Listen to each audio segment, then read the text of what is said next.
a assalatu wassalamu ala ashrafil anbiya wal mursalin sayyidina wa nabiyina Muhammad ibn Abdullahi wa ala alihi wa ashabihi man tabi'an bi ihsan ila yawmiddin. Allah mai kowa mai komai ya ƙara dawo da mu wannan tasha mai albarka Magani Media TV akan program da muke akan magunguna da asirrika da suke da alaka da budi ko karya sihiri ko na makamancin wannan. A yau ma kamar kullum insha Allah za mu ci gaba da bayani akan magani da yake da alaka da sanyin kashi. Idan mutum yana da sanyin kashi zai ta jin kashinsa yana kuda yana ciwo ko zai ji fatar kashin tana kaikayi da sauransu.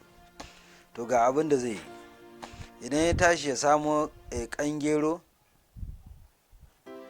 da saiwar karangiya, sai a samu man shanu, wancan din ko dai a kone su ko a dake su, sai a samu man shanu, a samu tafarnuwa,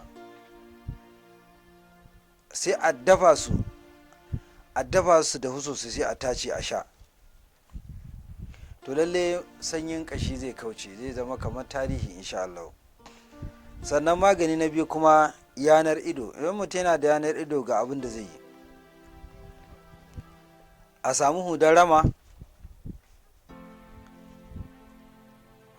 wadda ta faɗo da kanta, ba wai an girgizo ta ba ko an ciro ta, sai a daka su yi laushi sosai, a tabbatar sun yi laushi, an dake su dakewa na kirki sosai, sai a sa a ido. In Allah da wannan yanar ido din za ta kauce, amma a tabbata an tankaɗe da ko rariya mai matuƙar laushi bayan an dake su. Sannan mutane dai su ci gaba da bibiyan mu a wannan tasha mai albarka Magani Media TV. Muna da magunguna kamar yadda dai ba za mu daina nuna muku ba. Wannan magani ne na karya sihiri, kun gan shi. Wannan maganin muna sai da shi naira 5,000.